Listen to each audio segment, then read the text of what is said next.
Doctor Ramesh Thakur भी हमारे साथ हैं। डॉक्टर रमेश, देखिए दोनों लोगों को आपने सुना और बहुत सारी चीज़ें हैं। एक कह रहे हैं कि आवाज़ दबाई जा रही हैं, कुछ लोग कह रहे हैं कि नहीं ये सही हुआ है। बहुत सारे तथ्य अपने अपने तरीके से दिए जा रहे हैं। लेकिन अगर देखा जाए, क्योंकि एक जो भाषा है, उस भाषा को लेकर लगातार बातें होती रही हैं डॉक्टर रमेश। आपने भी देखा होगा कि ये जो भाषा है, संसदीय भाषा, उससे लेकर हर बार सवाल होते रहे हैं कि क्या इस तरीके की भाषा है, चाहे कोई भी है, चाहे उसमें बीजेपी, कांग्रेस, सपा, बसपा, ऐसा नहीं है कि कोई एक दल की तरफ से इस तरीके की चीजें आती है। अगर कोई इस तरीके का फैसला आया भी है और वो ठीक है कि एक बड़ा नाम उसके अंदर आ गया, तो क्या ये और लोगों के लिए नजीर नहीं बनेगा? क्या इसको इस तरीके से नहीं देखा जाना चाहिए कि अगर आपके यहां से भी इस तरीके की बातें होगी तो आप पर भी उसी तरीके की कार्रवाई होगी जैसे राहुल गांधी जी पर हुई है? तो उसमें कहां वो है?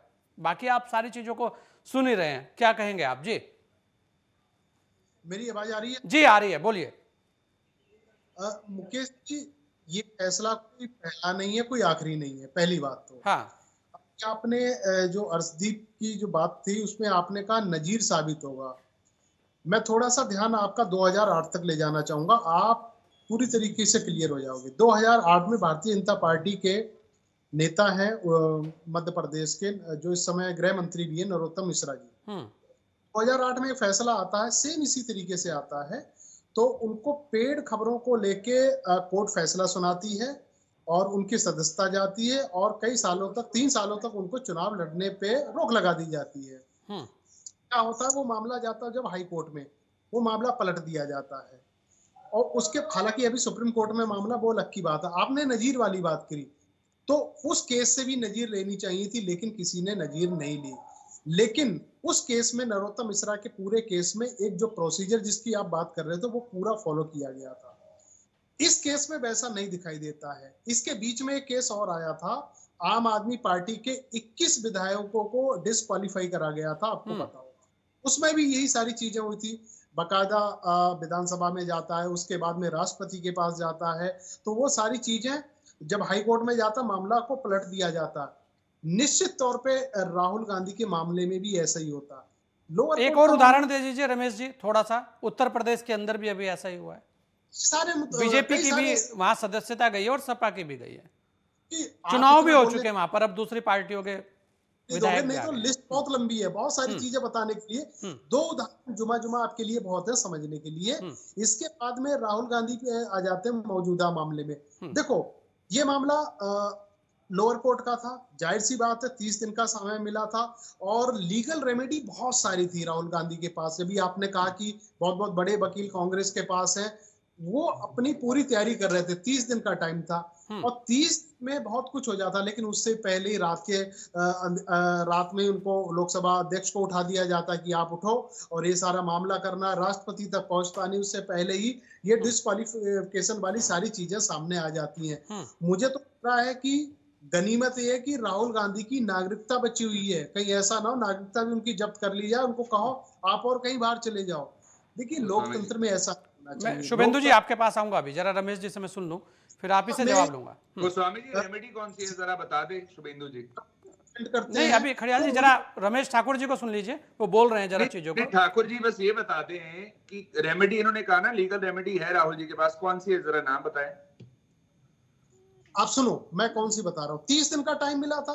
30 दिन में एक जनप्रतिनिधि के लिए कोई भी फैसला जब कोर्ट से आता है तो 3 महीने कोई कार्रवाई नहीं होती, ये आपको अच्छी तरीके से पता है। वो तो दूर की बात है, वो भी नहीं अपनाई गई है। 30 दिन का जो अपील का टाइम है, जो अपील करना है, दूसरे कोर्ट में जाना, उच्च कोर्ट में जाना है, वो भी मौका सरकार ने नहीं दिया, लोगों ने नहीं दिया। ये आप समझा दो, क्योंकि कल भी हम लोग, आप भी, मैं, दोनों किसी एक चैनल पे थे, जो बातें आज यही कह रहे, आप यहाँ पे कह रहे हो, वहां पे भी यही बात आप कह रहे थे। लेकिन आपकी बातों में तथ्य नहीं है। दरअसल आपने पूरे केस को ना पढ़ा है ना समझा है। इस केस को अगर आप पढ़ोगे तो मुझे लग रहा आप खुद शर्मिंदा होगे, शर्मसार हो जाओगे कि नहीं इस केस में क्या हुआ। देखो, संजय जी ने बहुत अच्छी बात कही है, नजीर साबित होना चाहिए, लेकिन नजीर पे मैंने काउंटर एक जवाब दिया कि नरोत्तम मिश्रा जी के साथ में भी ऐसा हुआ था, तब नजीर साबित नहीं हुआ। तो जरूरी नहीं है राहुल गांधी का मामला नजीर साबित हो। अगर नजीर साबित करना चाहते हो तो इसके बाद में तराजू में जब तोलोगे तो कांग्रेस के अभी जो प्रवक्ता कह रहे थे, उनके नेताओं को क्या कुछ कहा।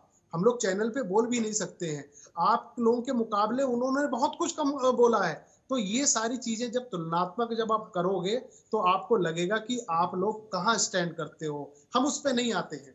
कोर्ट ने जो फैसला करा, आपको भी सम्मान है, हमें भी सम्मान है, लेकिन उसके बाद में जो एक आम आदमी को, एक जनप्रतिनिधि को, जो उनके पास जो गैरेमिटी होती, जो उनके पास जो मौके होते हैं, उन मौकों पे अगर आप कटाक्ष करोगे, उन मौकों को अगर बंद करोगे, तो जाहिर सी बात है सवाल उठेगी। अच्छा तो डॉक्टर रमेश, एक चीज बताइए, ये तो जो चीजें चल रही हैं, चलिए दोनों लोग कह ही रहे हैं, इसमें आवाज का दमन कहाँ होता है? राहुल गांधी इतनी बड़ी शख्सियत है, अगर वो पूर्व सांसद भी हो जाते हैं तो क्या उनकी आवाज को सुना नहीं जाएगा? आपको लगता है ऐसा कि देश के अंदर राहुल गांधी कुछ बोलेंगे तो उसे नहीं सुना जाएगा, या उसे कवरेज नहीं मिलेगी, या उसके साथ भीड़ नहीं आएगी? एक बात बताइए, सांसद रह के अगर जो आवाज उठा सकते हैं, पार्लियामेंट में उठा सकते हैं, हाँ। उसकी तो बात और है, क्योंकि संसद और सड़क में फर्क होता है। हाँ। संसद में जो आवाज उठती है वो आखिरी व्यक्ति तक पहुंचती है। वो संसद चल कहाँ रहा है भाई आपके सामने? वो संसद चल क्यों नहीं रही? और जब चलने की कोशिश आई तो ऐसा करो कि संसद चले ही ना। हाँ। ऐसा करो संसद में जो बोलने वाला, जो जिन मुद्दों पे घेरेगा, उनको पत्ता ही काट दो। अच्छा, संसद से बाहर अगर मुद्दे उठाए जाएंगे तो उनकी कोई अहमियत नहीं है, तो जितने क्यों आंदोलन हो रहे हैं, जितनी चीजें हो रही हैं, फिर उनका जीरो, उसके लिए कुछ नहीं है। आज की पॉलिटिक्स है वो एसी के कमरों में बैठ के हो रही है। चाहे कांग्रेस, चाहे बीजेपी, कौन आता है आज के सड़कों पे? जो एक टीवी पे आके बयान दे दिया, उठा के एक प्रेस विज्ञप्ति दे दी, बस यह सीमित होता। एक वो जमाने थे जो पुलिस के डंडे लोग खाया करते थे, जो नेता जमीन से बनते थे। आजकल के लेकिन डॉक्टर रमेश, आप एक चीज तो मानेंगे, राहुल गांधी ने वही संसद के बिना इतनी बड़ी यात्रा की कि उस यात्रा की चर्चा हर ओर रही। ऐसा नहीं है कि सदन से बाहर अगर बातें उठेंगी तो उस पर कार्रवाई नहीं होगी, वो भी लोग सब समझते हैं। कानून दोनों के अलग हैं संजय जी, दोनों तरीके हैं। आपको देखो, जनता में जब जुड़ते हो, कनेक्टिविटी जब आपकी होती है, वो सड़क बहुत बड़ा माध्यम है, बहुत बड़ा माध्यम है। लेकिन जब लीगली, जब अपनी मांगों को जब लीगली जामा पहनाते हो, उसके लिए संसद का